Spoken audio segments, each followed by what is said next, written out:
Have you ever felt like your entire life, your job, your roles, your routines, was just a mask hiding who you are? What if I told you that the emptiness you sometimes feel isn't a weakness, but a message, a call from your soul, begging to be heard?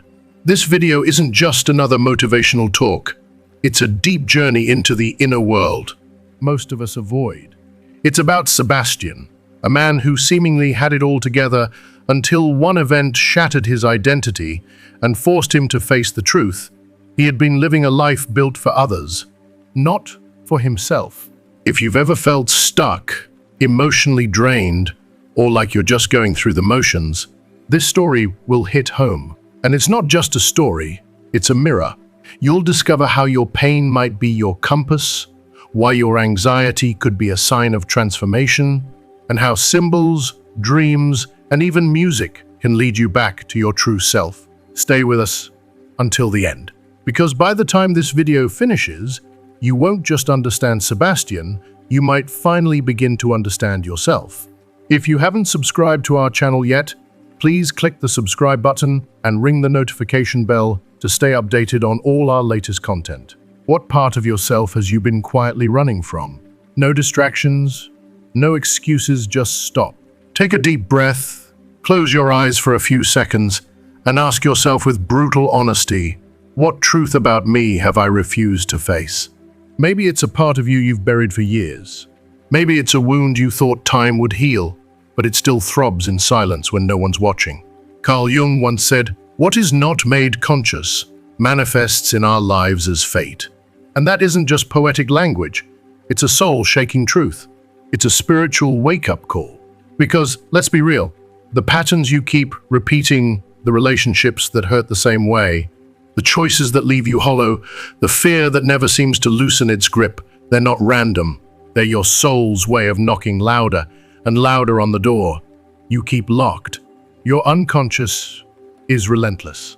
It doesn't play by the rules of time, morality, or logic. It doesn't care if the truth is painful. It doesn't care if it disrupts your carefully curated life. It only cares about one thing: wholeness, completion, the sacred union of your fragmented self. It is determined to make you wake up, no matter how much discomfort it costs you. Think back. What moment in your life broke you open the most? Was it the loss of someone you loved? The betrayal you never saw coming? The failure that left you gasping for air? Now, stop looking at it only as suffering. Flip the lens. What was born inside you because of it? Did it force you to develop strength you didn't know you had? Did it show you your capacity to stand alone? Did it awaken your fire, your voice, your sacred no? Sometimes no. Often pain is the soul's last resort. It's how the divine gets your attention when you've been too afraid, too distracted, or too numb to listen. Jung believed the unconscious has its language, its rhythm, and its mission. And that mission isn't to make you happy in a surface level, Instagram-worthy kind of way. No, it wants something far more profound. It wants to make you whole. And true wholeness? It demands, your light and your darkness, your kindness and your rage, your compassion and your shadow, the parts you celebrate and the parts you've labeled as shameful. This process, this sacred path back to yourself, is what Jung called individuation. It is the journey to the fullness of your being. And here's the hard truth. Every heartbreak, every disappointment, every crisis was an invitation to take one more step down that path. And I know sometimes it feels like too much, like the universe is just cruel. But what if it isn't? What if everything, even the moments that shattered you, were designed not to destroy you, but to rebuild you from the inside out? Here's something simple, but life-changing. Take a pen and paper, yes, really, and make a list of the most painful events you've ever endured. Beneath each one, write what it taught you, what it forced you to develop. Did it demand boundaries? Did it teach resilience? Did it crack your ego wide open so your soul could finally breathe? When you do this, something powerful happens. You stop seeing yourself as a victim of life, and you start seeing yourself as a soul being shaped, sometimes by fire. No, this doesn't mean the pain is justified. It doesn't mean people who hurt you were right. But it does mean that within every wound, there is a key, a lesson, a message, something sacred, waiting to be claimed. Jung also spoke of synchronicities, those coincidences that feel too perfect, too timely, too meaningful. The stranger who says exactly what you need to hear. The book falls off the shelf, the dream that keeps repeating. If you've ever felt the universe whispering to you in mysterious ways, believe it. Those aren't accidents. That's the divine response to your soul's cry for clarity when you're finally ready to hear it. The outer world is a mirror. Jung said, we don't see things as they are, we see them as we are. And that's haunting, isn't it?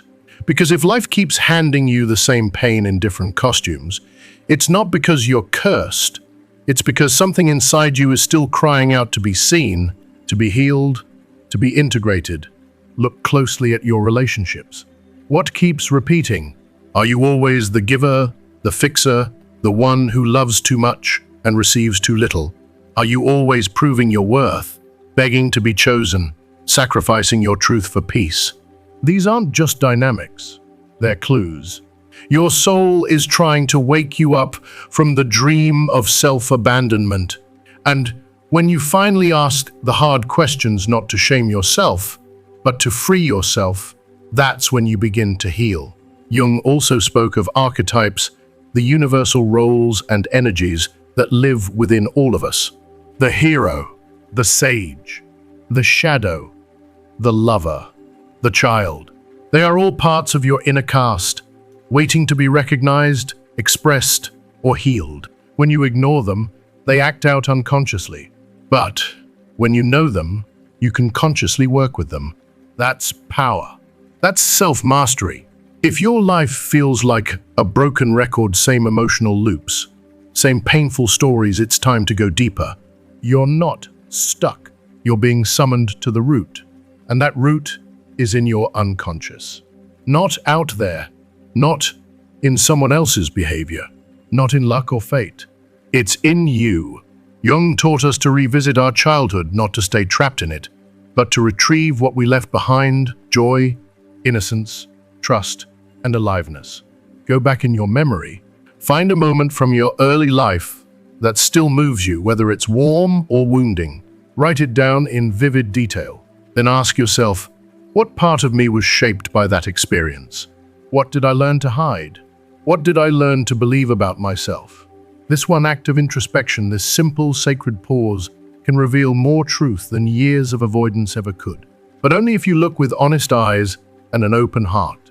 Pain is not your enemy. Neither is fear, confusion, or discomfort. They're messengers. They're the soul's sacred alarms. Jung said that symptoms, emotional, physical, spiritual, are how your soul tries to reach you when your ego refuses to listen. So next time life falls apart, don't just ask, why me?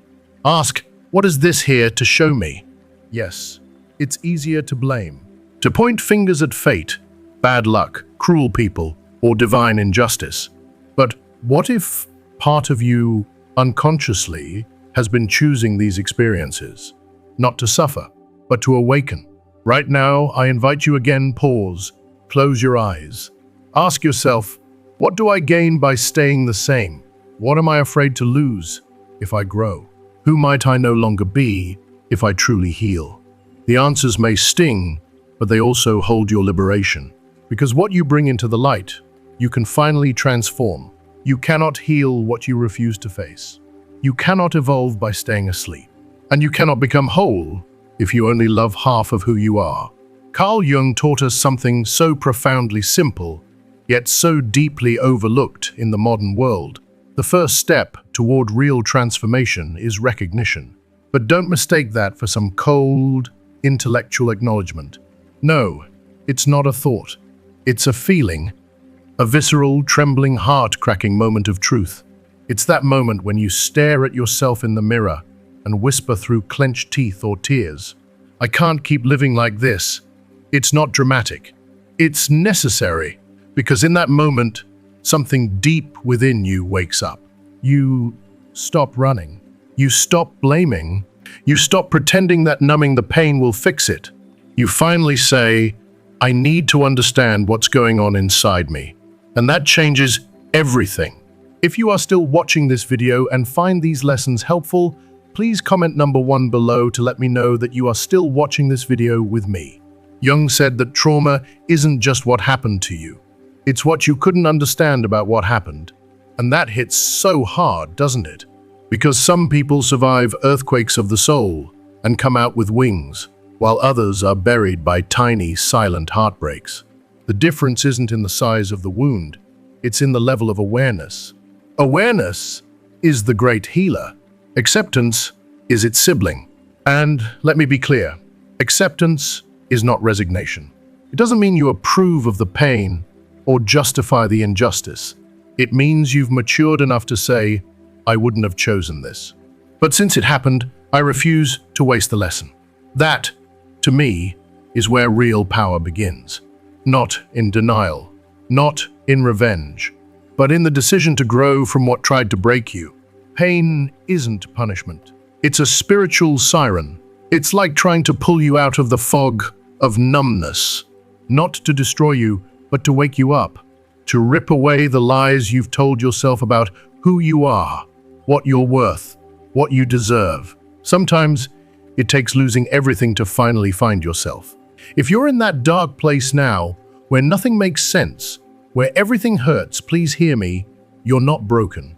You're being rebuilt, torn down not to suffer, but to be reshaped, restructured, and reawakened. You are exactly where you need to be for something deeper, something truer to emerge. One of Jung's most soul-piercing teachings is this: what you refuse to accept within yourself will eventually destroy you. Not because it's evil, but because it's begging for your recognition. The parts of yourself you reject, jealousy, rage, fear, neediness, shame, don't disappear just because you ignore them. They go underground, and from there, they control you like ghosts in the machine. And let me say this bluntly, your shadow is not your enemy. It's your teacher. It's the version of you that holds the key to your freedom, but only if you're brave enough to look it in the eyes. While Freud focused on repression and the messy subconscious, Jung dared to go further. He saw that we aren't just personal minds, we're also connected to a collective field of archetypes, symbols, and energies that live in every human soul. We don't just carry our pain, we carry the pain of our lineage. We inherit patterns, fears, and guilt that aren't even ours. But we can become aware of them. And once we do, we can stop the cycle from repeating. Have you ever felt stuck? Like no matter what you do, something invisible keeps holding you back. That's not laziness. That's not a weakness. That could be what Jung called archetypal possession, when an inner complex hijacks your actions, your thoughts, and your life. You're not crazy. You're not failing. You're fragmented. But the most beautiful truth? You can be made whole again. Even your depression, your anxiety, your emotional breakdowns aren't random. Jung said, neurosis is always an individual, albeit inadequate, attempt to solve an existential problem. Think about that. Your soul isn't trying to sabotage you. It's trying to adapt. It's crying out for integration, for attention, for love. Not from the world, from you. But without awareness, those cries become symptoms.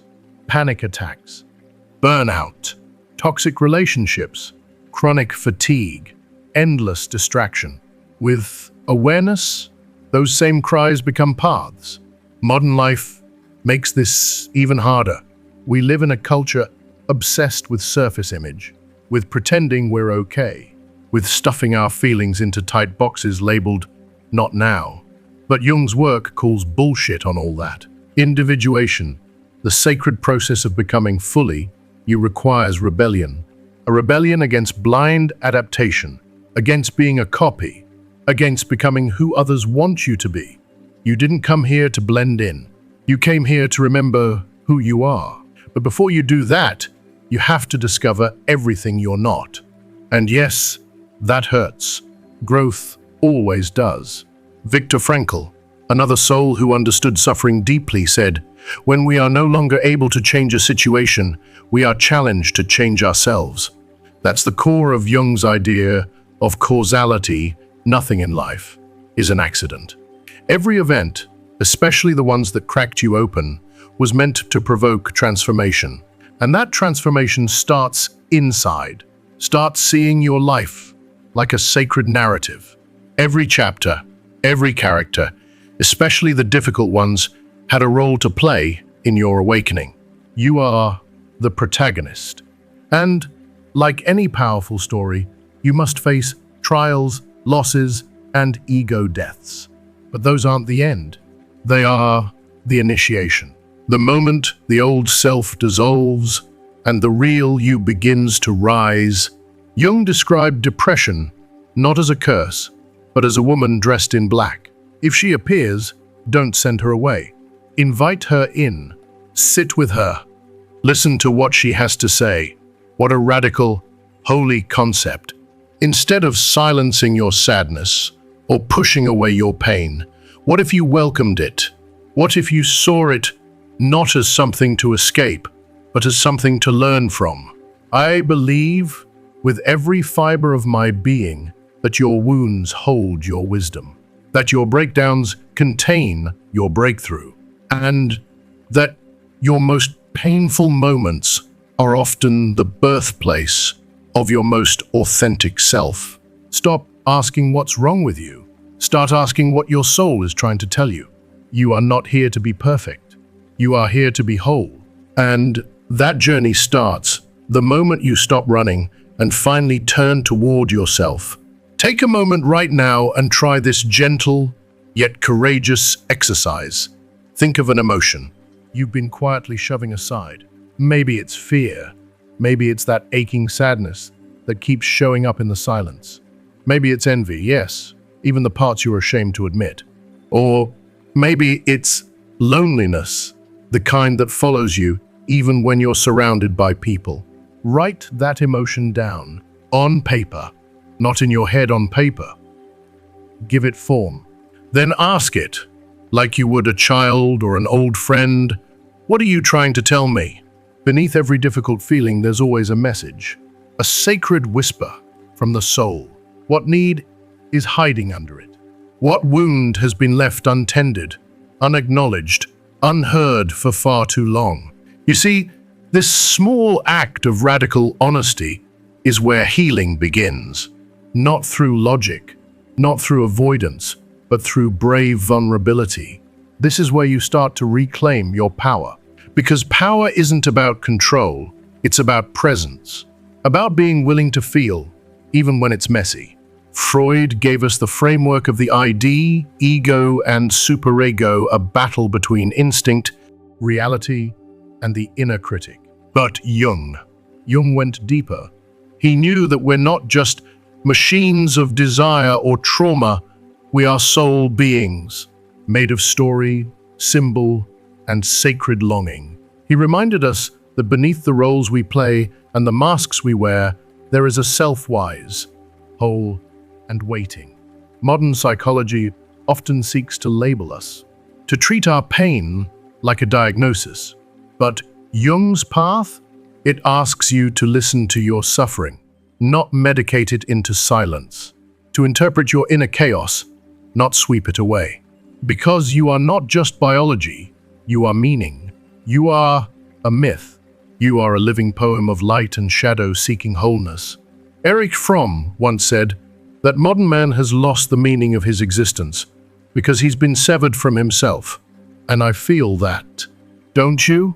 We're constantly moving, producing, scrolling anything to avoid stillness. But meaning isn't found in speed. Meaning is born in silence. Jung would say it this way: we've lost contact with the self, the truest part of us, the still, small voice beneath the noise. So, how do we return? Not by running faster, achieving more, or fixing ourselves like broken machines, but by stopping, by listening, through introspection, through art, through dreams, through the sacred act of being with ourselves, not abandoning ourselves. Breathe. What part of you have you ignored for far too long? What truth have you swallowed because you were afraid of not being accepted? What gift have you hidden, thinking it wasn't enough? Your soul didn't come here to blend in. It came to awaken. And sometimes awakening doesn't start with light.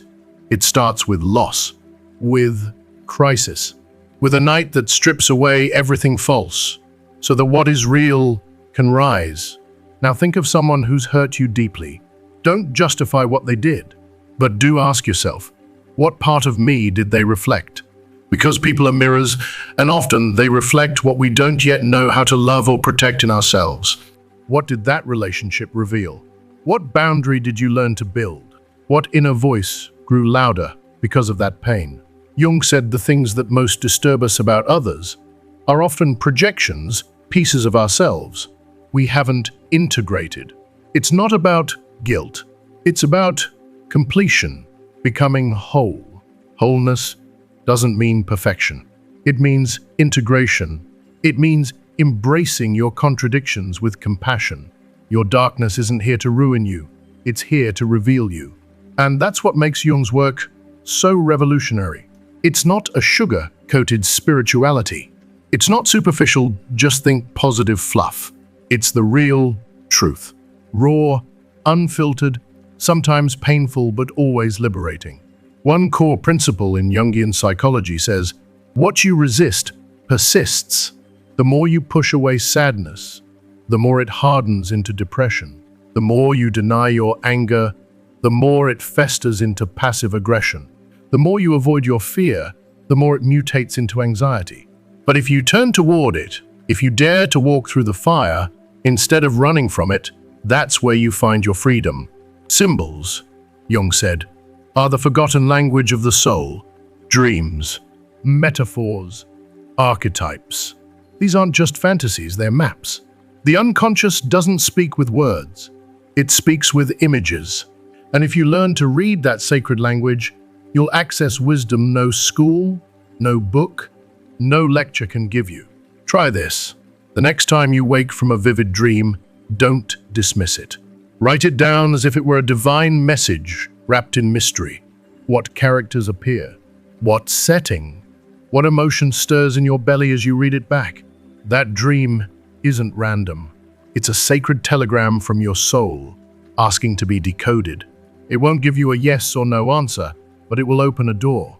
And Jung said something so often misunderstood. People don't become enlightened by imagining figures of light, but by making the darkness conscious. In other words, it's not about escaping pain. It's about understanding it, sitting with it, learning from it.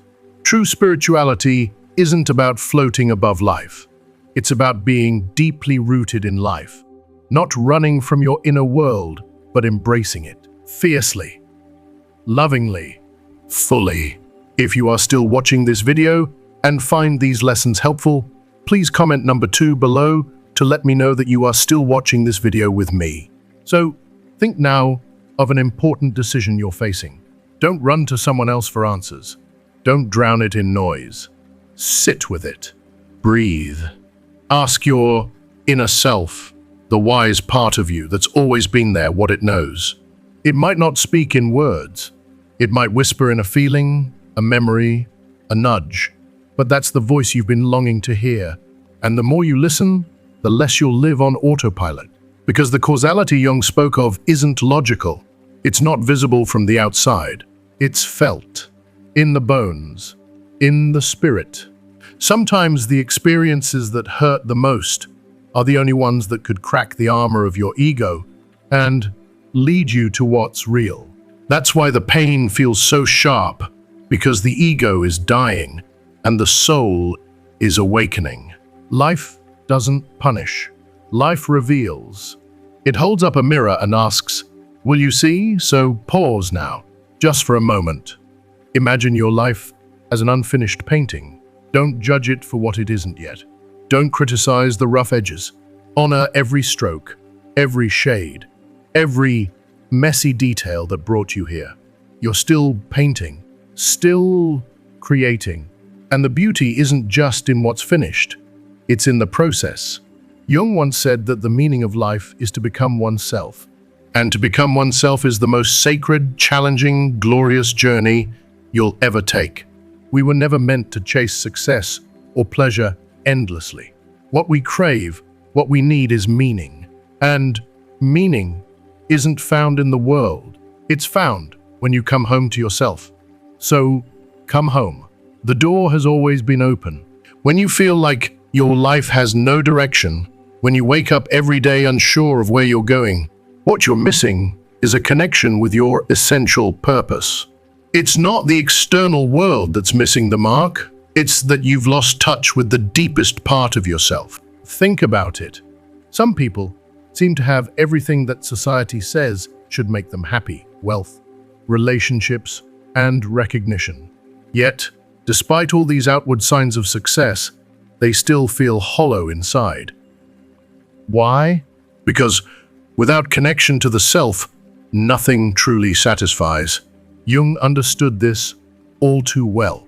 He said that the ego may drive us to accomplish things, but the soul's calling is different. It's calling you to self-realization. And that realization isn't about chasing empty goals. It's about discovering who you are beneath the layers of conditioning, beyond the masks you wear to survive. Every single event and every relationship in your life is part of this sacred journey. Everything, even the painful moments, has a hidden purpose designed to push you toward self-realization.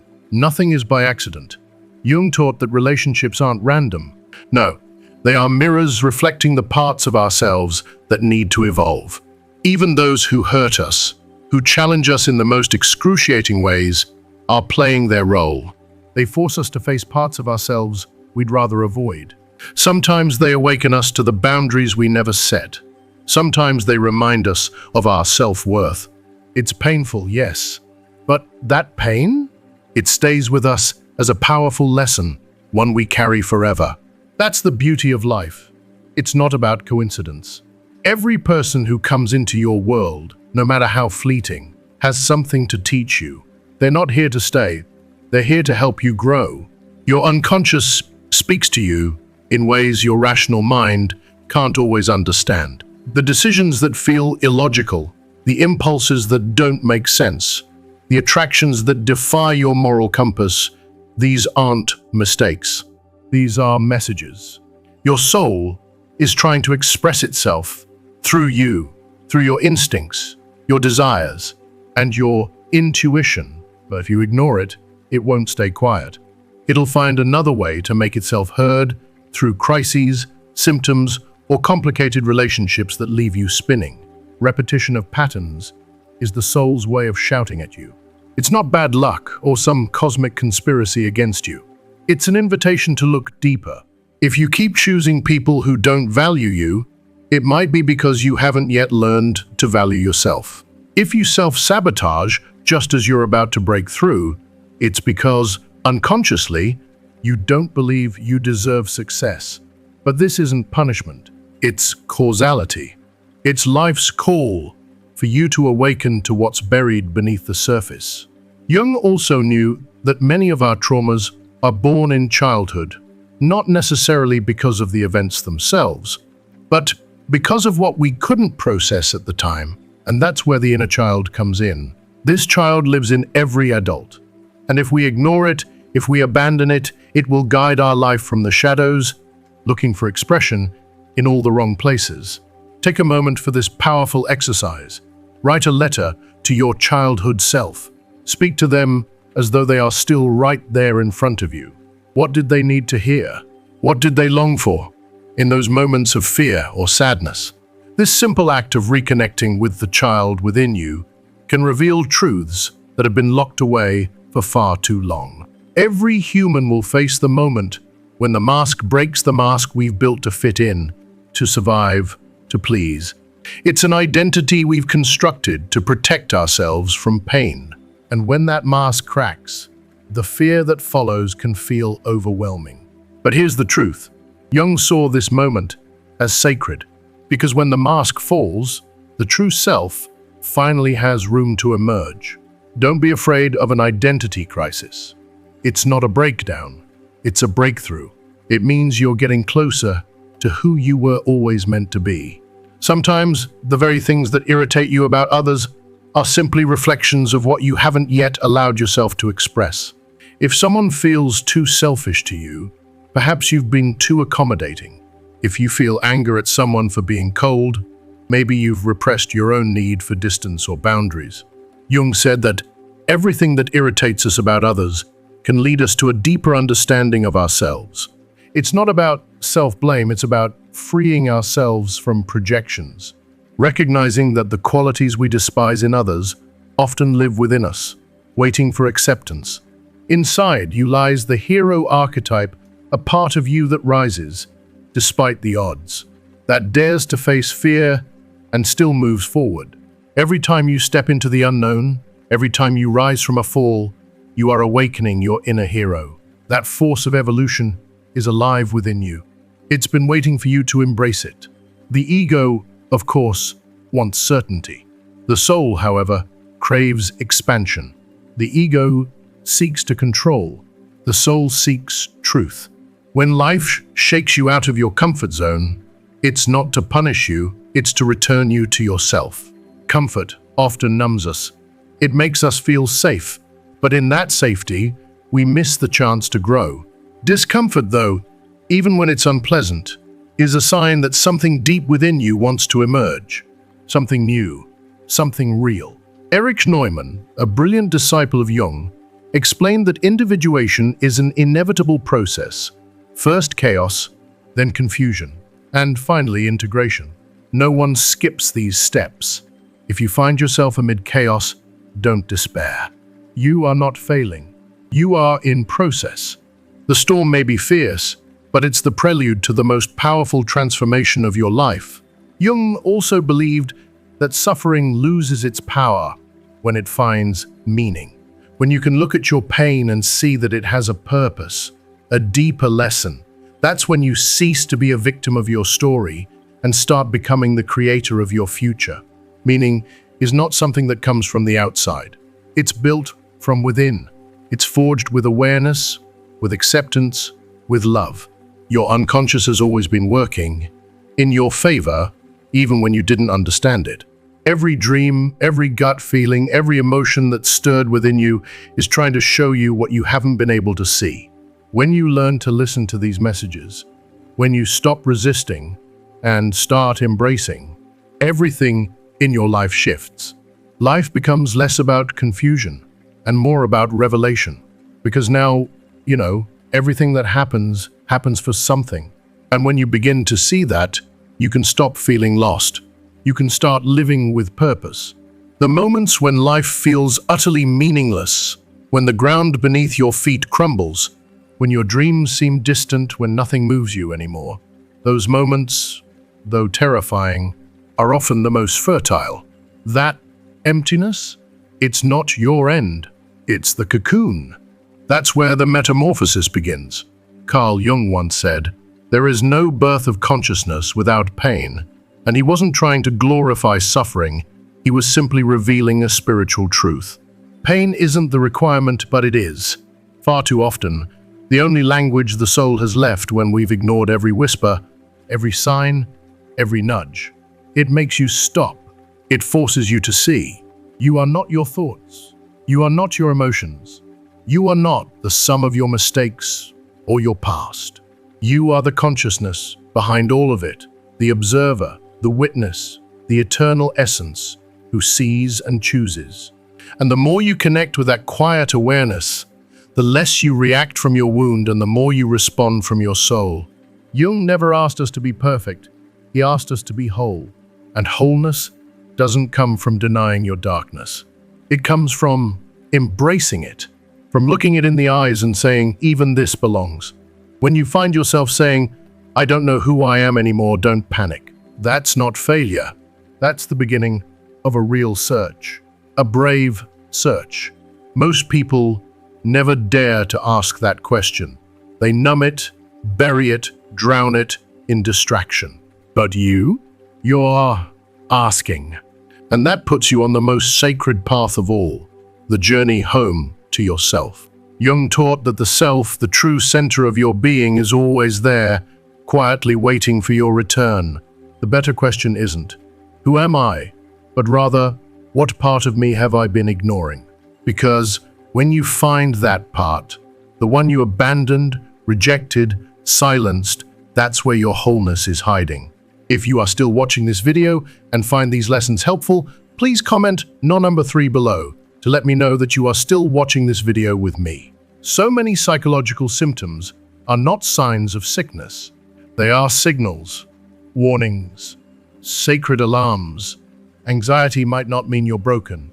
It might mean your soul is screaming, "This isn't the life you came here to live." Sadness might not be a flaw. It might be a call to return to what you once loved and lost. Guilt might be an internal compass, trying to help you realign with your values. If you start reading your emotions not as enemies, but as messengers, you stop fighting yourself. You become your own healer. Being lost is not the enemy. The real danger is pretending you're not. Everyone gets lost, but not everyone dares to stop, to sit in the silence, and to ask, where have I gone? Jung said that the privilege of a lifetime is to become who you truly are. That privilege begins with one decision: to stop running from yourself, to pause, to listen, to return. The most sensitive souls among us, the empaths, the feelers, the ones who cry at beauty and ache for truth, are often the ones who've suffered the most. Their hearts were cracked open by life, and in that cracking, deeper compassion was born.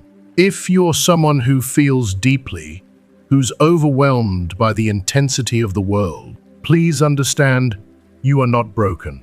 You are alive.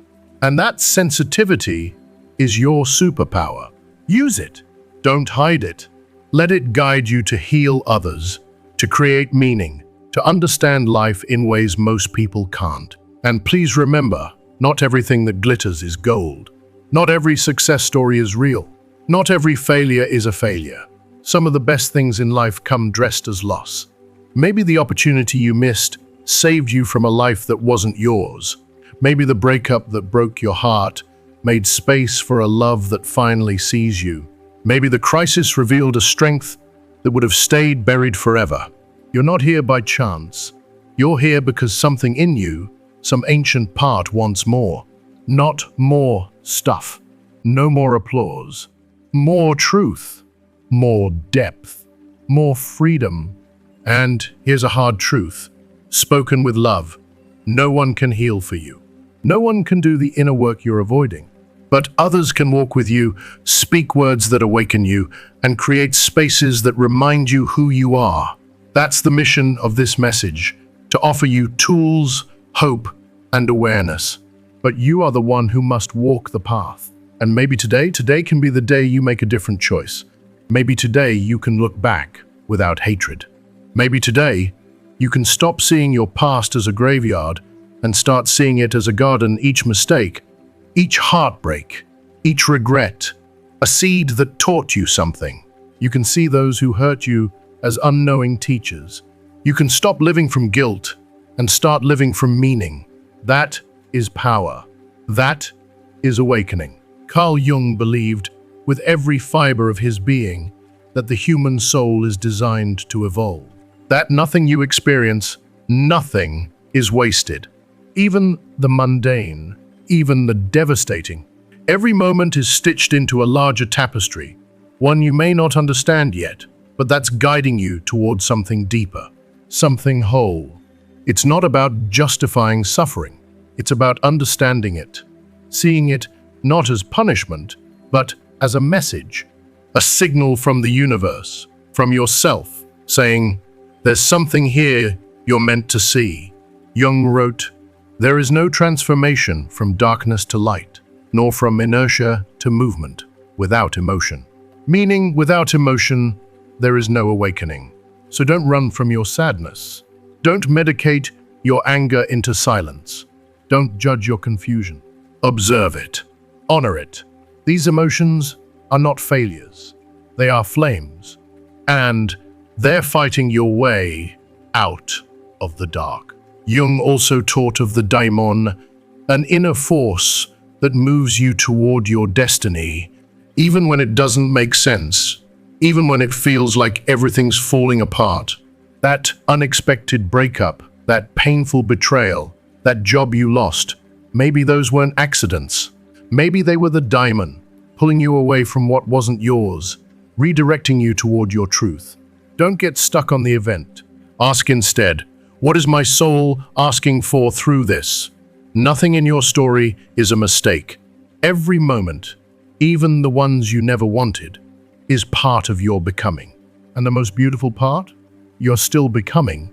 The moments when everything seems to lose, meaning when the colors of life fade into gray, when joy feels distant, when even your affliction seems unfamiliar, those moments aren't dead ends. They're thresholds. They are the fertile soil where true transformation begins to bloom. Carl Jung once said, "There is no birth of consciousness without pain." Not because pain is a requirement of life, but because pain is often the only language the soul can use when everything else has been ignored. When the whispers of your inner voice go unheard, pain becomes the thunder that finally gets your attention. You are not your thoughts. You are not your grief. You are not the story you've been telling yourself about your past.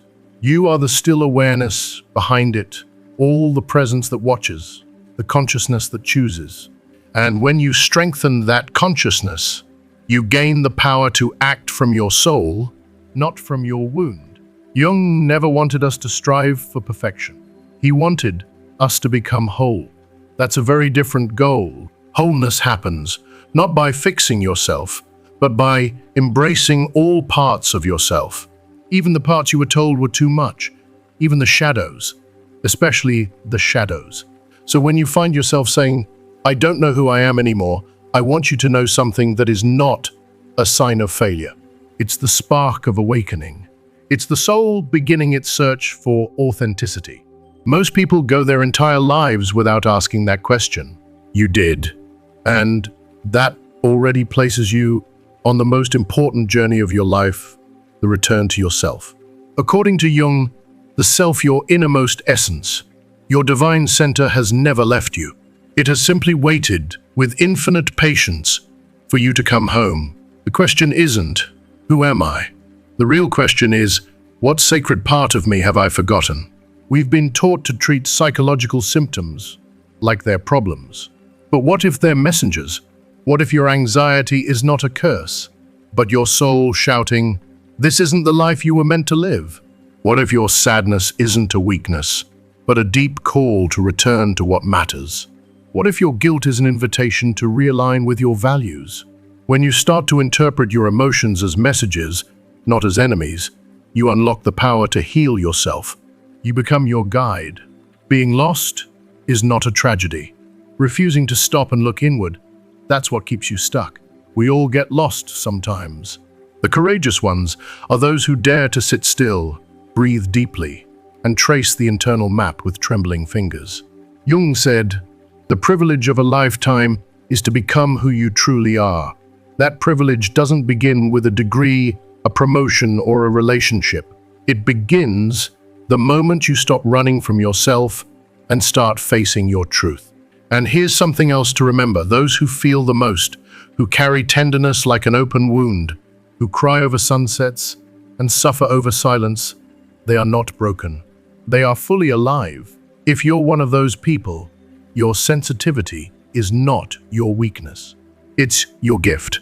It means your soul has remained awake in a world that often wants you numb. So use that sensitivity. Let it move you. Let it help you understand others. Let it help you heal yourself. Because not everything that sparkles is success. Not every fall is a failure. Not every ending is a loss. If you rise above the surface and look through the eyes of your soul, everything, even the most painful experience, has a message. Maybe the opportunity you didn't get saved you from something you couldn't see. Maybe the person who left cleared the path for someone who will truly see you. Maybe the crisis that shattered you cracked open a strength you never knew you had. You are not here by accident. You're here because something deep within you longs for more honesty, more purpose, more freedom. And while no one else can walk your path for you, while no one else can rescue you from the depths of your soul, you can surround yourself with light, with words that lift you, with people who see you, with ideas that remind you that your life has meaning. That's the mission of this space, to offer you light, to offer you tools, to offer you the truth. But the walk, the journey, the becoming, only you can do that. And maybe, just maybe, today is the day you choose differently. Today, you can look at your past without shame. You can see your mistakes not as failures, but as stepping stones. You can see those who hurt you not as villains, but as unknowing teachers sent to awaken your strength. You can begin to live not from guilt, but from meaning. That is power. That is liberation. That is awakening. Carl Jung believed with all his heart that the human soul is designed to evolve, and that every moment from the ordinary to the earth-shattering is part of a hidden map guiding you back to yourself. Nothing you've experienced is wasted. Every step matters. This is not about romanticizing suffering. It's about understanding it as a divine signal. As Jung said, there is no transformation from darkness to light, nor from lethargy to movement, without emotion. So don't push your emotions away. Invite them in. Ask them why they're here. Treat them not as intruders, but as sacred guests bearing truth. Jung also spoke of the daimon, the inner force that pulls us toward our true purpose, often in ways we don't understand. That job loss, that heartbreak, that unexpected ending, maybe it wasn't misfortune. Maybe it was your daimon saying, not this way. Come back to yourself. The soul doesn't care about your 5-year plan. It cares about your truth. You want safety. The soul wants evolution, and it will break what needs to be broken to bring you back into alignment with your higher self. Ask yourself this: what part of me was born through that pain? What strength did I find in the ashes? Don't dismiss your growth. Don't underestimate how far you've already come. You see, when a human being confronts their wounds, their shadows, their fears, something extraordinary awakens, a force unlike anything else. What once broke you becomes your wisdom. What once confused you becomes your compass. But only if you're willing to look. Maybe for the first time, you're ready to ask the hard questions. To sit with your story, not to blame yourself, but to understand yourself. And if that's where you are, then yes, it was all for something. Every fall made you stronger. Every silence taught you to listen. Every heartbreak cracked you open so the light could finally get in. So before you go, try this small but powerful exercise. Write one single line that expresses the greatest lesson your pain has taught you. Maybe it's, that loss taught me how to love myself, or that rejection helped me discover what I truly deserve. Whatever it is, write it. Speak it out loud. Let it become your truth. Because when you do that, you're no longer living from memory, you're living from meaning. You are not broken, you are becoming. You are not lost, you are being recalled. And what's coming for you? It will be more authentic, more real, more aligned, because now you're no longer living from fear or chance. You're living from purpose.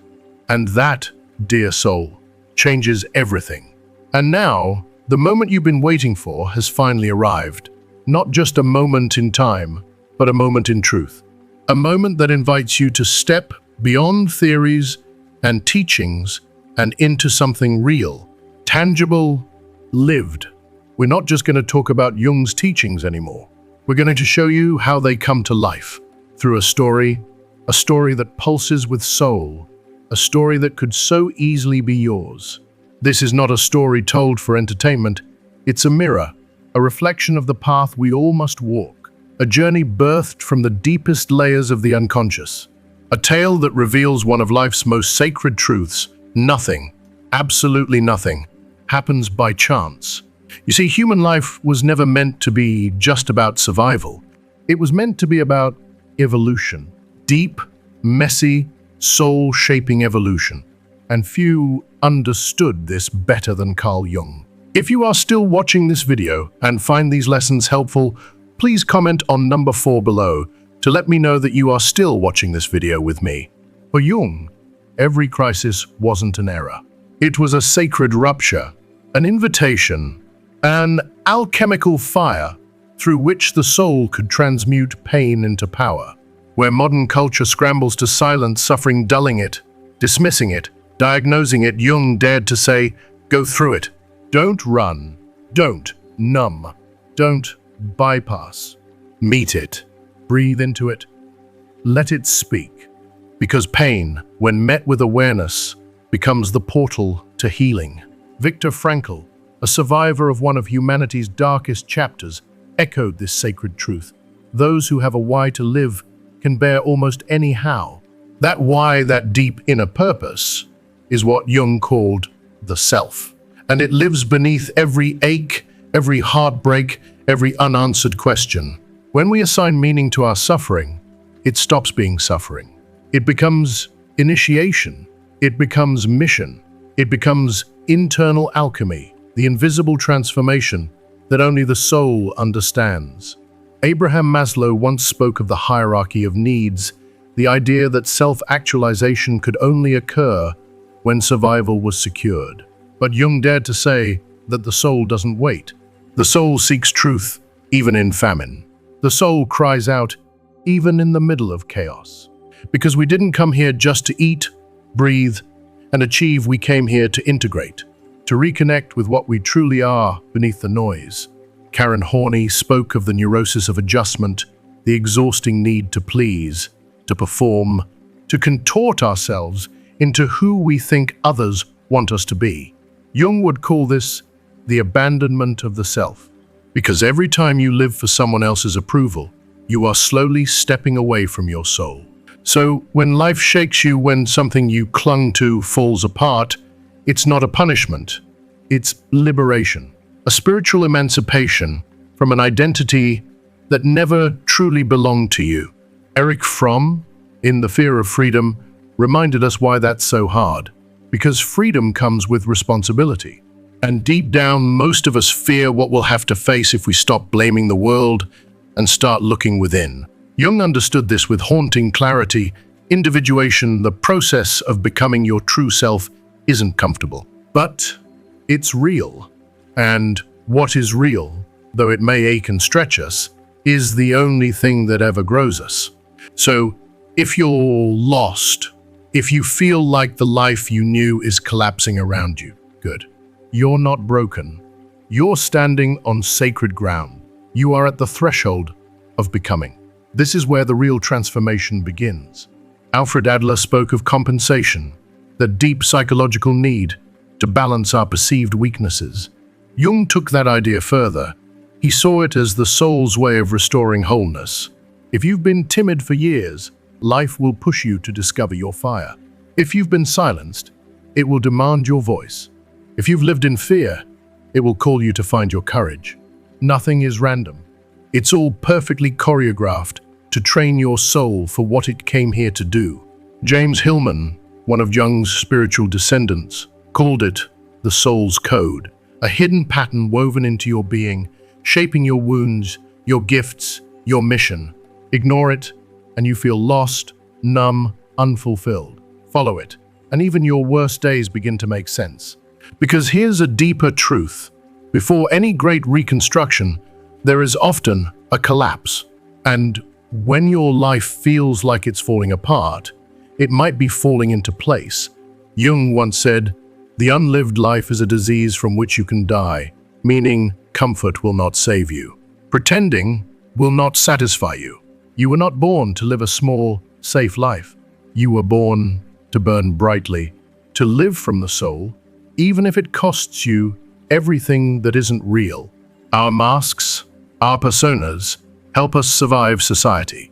But when they become permanent, we lose ourselves. Jung warned us of this. Behind the persona, the social self we show to the world, lives the self, crying, begging to be seen. And sometimes what we call an identity crisis is just the soul saying, I can't pretend anymore. So many of our symptoms, anxiety, apathy, insomnia, are not problems to be fixed. They are sacred messages. They are soul signals. And the longer you ignore them, the louder they get. Jung wrote, "What is not made conscious will manifest in your life as fate. If you don't make peace with your past, you will relive it. If you don't face your fear, you'll find it in every mirror. If you don't listen to your soul, your body will start to scream." Psychology, Jung believed, shouldn't just diagnose it, should awaken. Because behind every trauma lies a hidden symbol. Behind every breakdown is a message. Behind every wound is an invitation to become whole. Dreams, he taught, are the purest voice of the soul. They bypass the ego. They speak in symbols and stories, absurd to the mind, but sacred to the unconscious. Don't dismiss your dreams. Write them, feel them, study them. They are your soul's roadmap. We live in a world obsessed with speed, productivity, and perfection. But the soul doesn't move in straight lines. The soul moves in spirals, in slow circles of remembering. The journey inward is not fast, but it is real. And once you begin, there is no going back. You may lose your illusions, but you will find yourself. And yes, this path can be lonely. But solitude is often the price of authenticity. And what you find in that silence is worth every tear, every tremble, every step, because the greatest conflicts of our world are not political or economic, they are spiritual. People have lost contact with their inner world. They chase possessions, people, and validation to fill a void that only truth can satisfy. But not you. You're here. You're listening. You're remembering. And that means something inside you is ready to come alive again. So stay with us. The story we're about to tell is more than words. It's a journey. And in its heart, you may just find the part of yourself you've been searching for all along. But that aching void, the one that visits you in quiet hours, that lingers even in crowded rooms, can't be filled with noise, distractions, or achievements. It won't be satisfied with applause or approval. That void can only be filled with meaning. And meaning isn't something you find in the outside world. It's something you remember within. Guilt, guilt. So many of us carry it like an invisible stone in our chest, unsure where it even came from. Jung once said that guilt doesn't always arise from what we did, but from what we didn't understand. It's not always about action. It's often about awareness. So if you're holding on to old guilt, please pause. Breathe. Look at it with gentleness. Ask yourself, is this guilt even mine? Or is it inherited from someone else's story? Is it a legacy passed down, an expectation I never asked for? A belief I absorbed without consent? Because sometimes the first act of freedom is releasing what never belonged to you. And let me tell you, compassion isn't just something you offer others. It's the medicine you give to yourself. Jung didn't want us to dissect ourselves with harsh judgment. He wanted us to see ourselves with tenderness. Because only what is looked at with love can truly transform. Rigidity paralyzes. But understanding sets you free. Not all pain is a problem to be solved. Some pain is a teacher. Some wounds aren't meant to be erased. They're meant to be understood. When you look at your story with the eyes of the soul, everything shifts. You stop seeing enemies. You start seeing messengers. You stop labeling events as failures. You start recognizing them as initiations. And no, that's not idealism. That's maturity. That's what happens when you elevate your gaze. You carry a story unlike anyone else. A story filled with symbols, turning points, and soul contracts. And every chapter, every heartbreak, every detour had a role. Nothing has been in vain. Not one single moment. You're here right now, reading this, feeling this, because deep inside, you already knew that. You are closer to your truth than you've allowed yourself to believe. You are more awake than you give yourself credit for. You may still feel afraid, and that's okay. But the very fact that you're asking, seeking, questioning, that already makes you someone different. Someone who doesn't settle. Someone who won't be silenced. Someone ready to live with depth. And always remember this, you are not what happened to you. You are what you choose to do with it. You are the meaning you extract from it. You are the art you create with it. If you choose to heal, if you choose to face what hurt and integrate it, then you're no longer a product of the past, you are the author of your future. The soul doesn't want formulas, it craves meaning. And Jung understood that better than most. He said, the privilege of a lifetime is to become who you truly are. But here's the truth. Very few are willing to take that journey. Because becoming your true self, that requires letting your false self die. The self that protected you. The self that helped you survive. The self that fits it in. To become who you are, you must pass through the fire of transformation without knowing what's on the other side. And yes, it burns. But what emerges is truth. What rises is you. When Jung spoke of the shadow, he wasn't condemning it. He was inviting us to finally embrace it. The shadow is not your enemy. It is simply the part of you you haven't yet loved. And the longer you ignore it, the louder it gets, more stubborn, more chaotic, more destructive. The shadow doesn't go away by pretending it's not there. It waits. And eventually, it knocks again and again until you dare to open the door, not with fear, but with compassion, because only those brave enough to sit with their darkness are ever truly able to radiate light. So many people live imprisoned by the dreams of others, parents who pass down their unfulfilled hopes, societies that molded you into what was acceptable, religions that taught you shame instead of grace. Jung said that true freedom begins when you lovingly rebel, when you say, no more, when you stop living a lie just to keep the peace, when you choose truth over approval, even if no one understands you. That is spiritual maturity, not the performance of perfection, but the willingness to live from your essence, raw and honest. There is a kind of loneliness that has nothing to do with people. It is the loneliness of a soul that hasn't been heard. You can be surrounded by love and still feel empty if you're disconnected from your inner voice. The soul hungers for depth, and if you starve it off that depth, you don't just feel bored, you begin to wither. You lose yourself in noise, in screens, in roles that numb but never nourish. That's why silence is a sacred medicine. Introspection is food for the soul, and radical honesty, it's the path to healing. Every season of your life has had a hidden purpose, even the ones you wanted to erase, especially those. Because comfort never reveals who you are. Crisis does. Silence does. Loss does. That betrayal, it made you face your boundaries. That rejection, it taught you what you no longer have to beg for. That ache in your chest, it reminded you that you're still alive and still evolving. If you are still watching this video and find these lessons helpful, please comment on number 5 below to let me know that you are still watching this video with me. Jung once said that the unconscious first appears as fate and then as opportunity. What you refuse to face will keep repeating, but once you face it, it becomes your guide. The emotions we struggle with the most, anger, fear, grief, are the exact emotions that hold the seeds of our transformation. Anger is not just rage, it's your fire misdirected. Sadness is not weakness, it's your heart speaking its truth.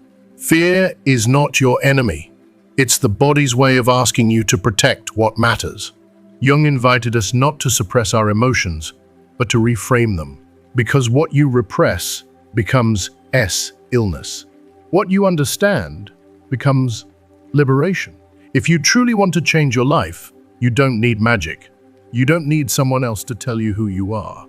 You need one thing: brutal, beautiful, honest self-inquiry. Jung said that self-knowledge is painful because it means facing the truths you've buried under decades of stories. But it's also the most freeing thing you'll ever do. Because once you know who you are, no one can use you, manipulate you, or define you. You reclaim your center, and everything around you begins to change in response to that truth. If the people around you don't understand your awakening, that doesn't mean you're wrong. It means you're ahead. Consciousness doesn't evolve in groups. It evolves in solitude. And that sacred solitude, that stillness, where you meet yourself, is where the soul begins to sing. Jung said that all great change begins in silence, in the quiet moments when no one's watching, in the conversation between you and your truth. And sometimes, yes, what feels like a setback is just your soul reorganizing everything. Chaos, Jung said, is necessary, because only through disorder can a new order emerge. So let the old fall, let the mask slip, let the silence speak, let the shadow dance into the light. Let your soul lead. You are not broken. You are becoming.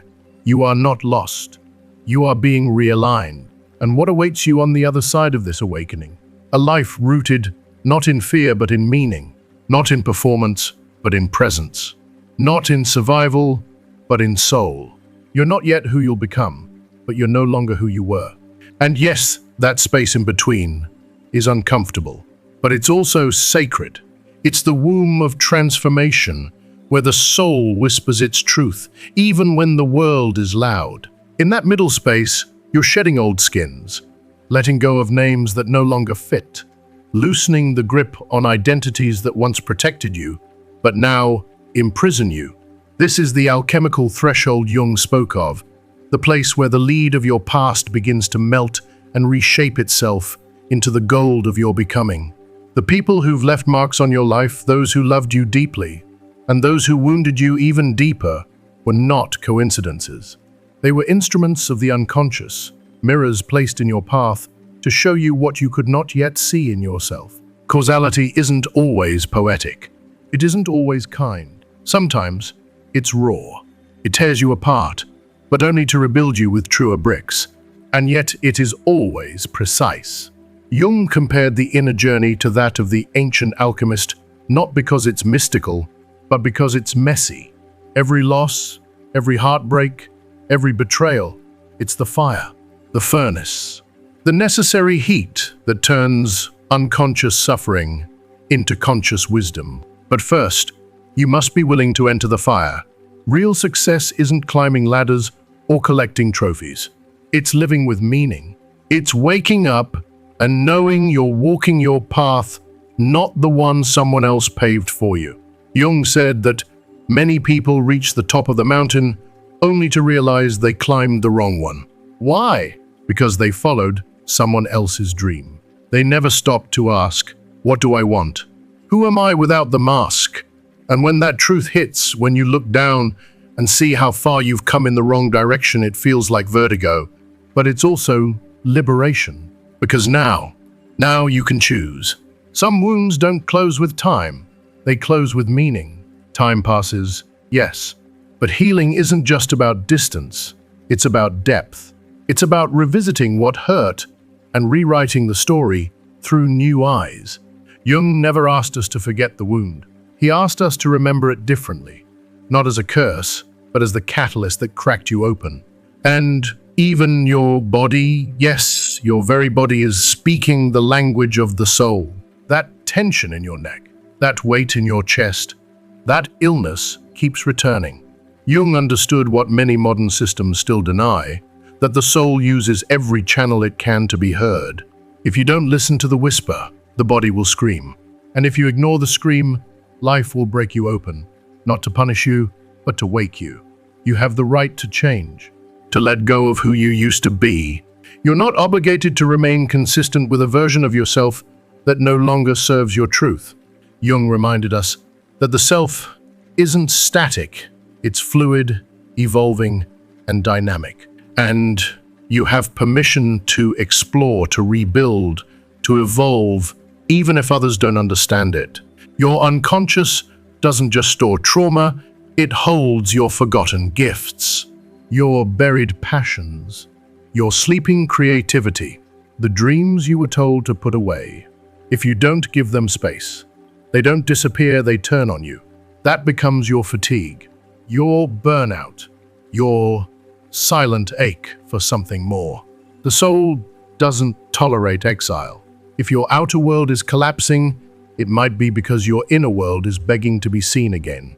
Often, what bothers us most out there in others is what we've neglected most within.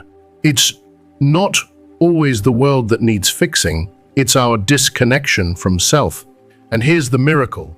The moment you return to yourself, the outer world shifts, even if nothing outside has changed. Yes, we carry ancestral wounds. Jung spoke of archetypes, those collective energies and patterns that shape us silently. But you have the power to interrupt the pattern. You can be the first in your family to say, "It ends with me." When you awaken, you don't just heal for you. You heal for your lineage, for those who came before, and those yet to be born. Because consciousness is a fire. And even a small flame of awareness can pierce the thickest darkness. You don't need to have it all figured out. You just need one drop of courage, one honest question, one refusal to keep blaming. That's enough to begin the shift. If something inside you is stirring as you hear this, don't dismiss it. That's your soul whispering, "I'm ready. I'm ready to let go. I'm ready to become whole. I'm ready to see the pattern, to forgive myself, to reclaim the life I almost forgot I deserved." You've made it this far because there's something in you that refuses to live on autopilot. You are the seeker, the sensitive, the brave one. You've walked through fire and still dare to ask, "Who am I?" And because of that, even if the change isn't visible yet, your destiny is already shifting beneath your feet. Everything that broke you down was also building you up. The darkness was never punishment, it was preparation. The chaos wasn't your downfall, it was your initiation. Jung said that chaos invites creation. That means you're not falling apart, you're falling into alignment. You are at the threshold of a different kind of life. One is not built from ego or expectation, but from integration, from authenticity. Today, you realize you weren't a victim of cruel fate, but the protagonist of divine causality. Even the things that made no sense at the time now begin to align. The people, the patterns, the timing, it all had meaning before you could understand it. Your soul doesn't move in straight lines. It moves in spirals, in symbols, in synchronicities. Time in the soul's world isn't linear, it's layered.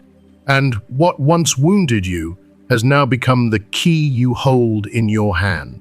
You're stronger than you feel, wiser than you know, and freer than you've ever been told. And now that you know, you don't need to keep repeating the old story.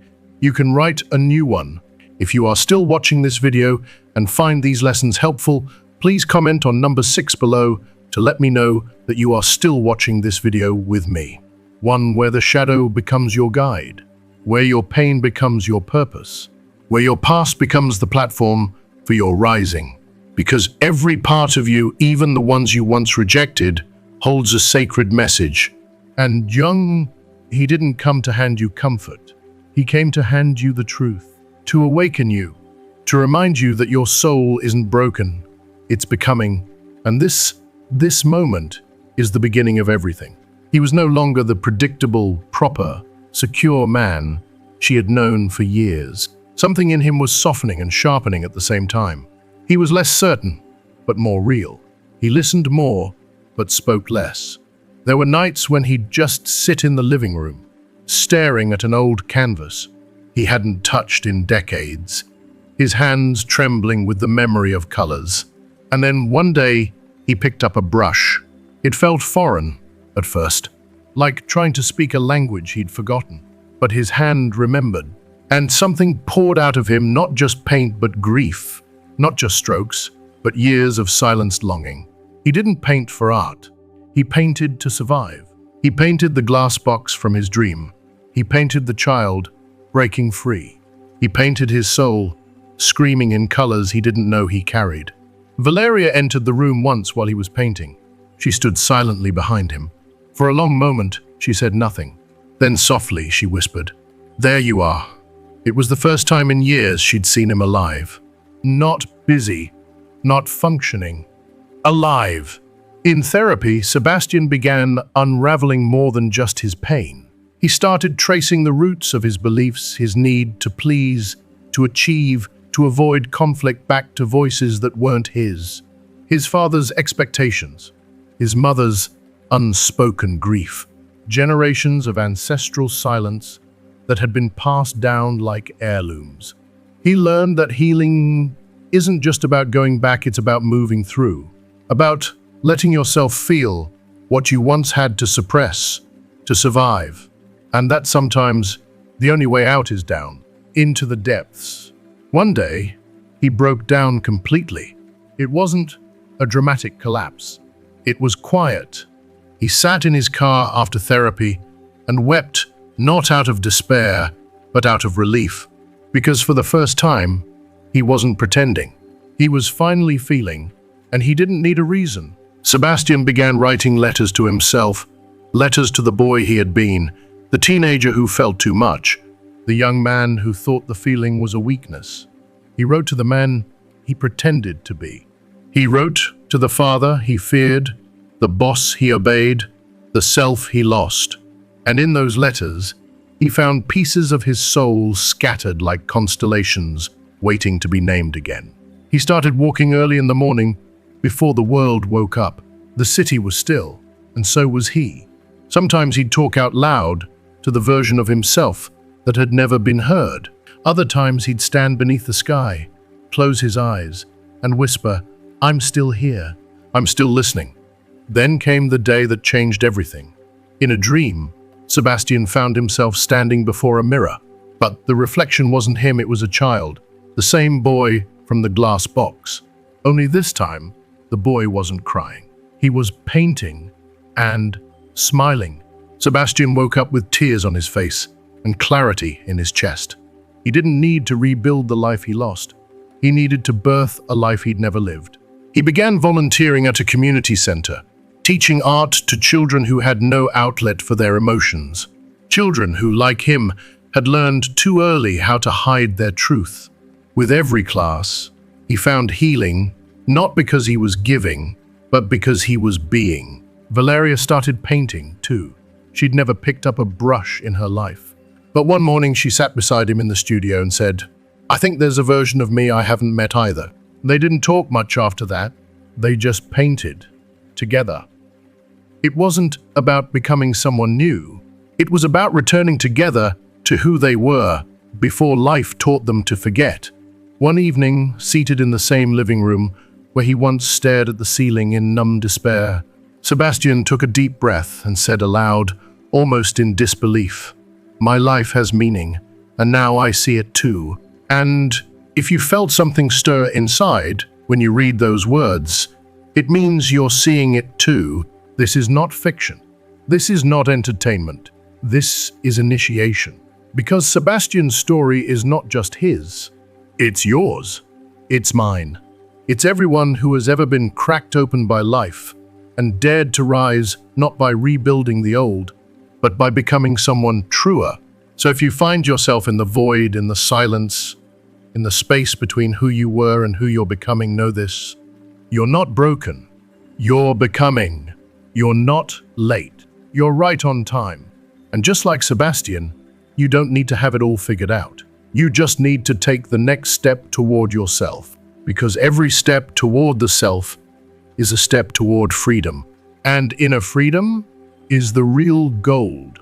So now, after walking through Sebastian's journey, after feeling his fall and his rising, his silence and his awakening, we turn the question back to you. What have you learned? What part of his story mirrored your own? Was it the moment he realized he didn't know who he was anymore? Was it the child in the glass box? Was it the pain that became purpose? We believe that if you're still here watching, listening, feeling, then something in your soul has been stirred. Tell us below, what is one thing you've learned from this video that you'll bring into your life starting today? A thought, a feeling, a decision, a shift. Your words might not just help you, they might awaken someone else walking a similar path. And if this story touched you, if you felt seen, if it reminded you that your pain has meaning and your life has value, then please leave your comment below and don't forget to like, share, and subscribe to our YouTube channel. It's one small act that helps us continue creating content with depth, soul, and truth. Thank you for being here. Thank you for choosing awakening. And remember, you're not broken, you're becoming. You're not lost, you're coming home. We'll see you in the next story.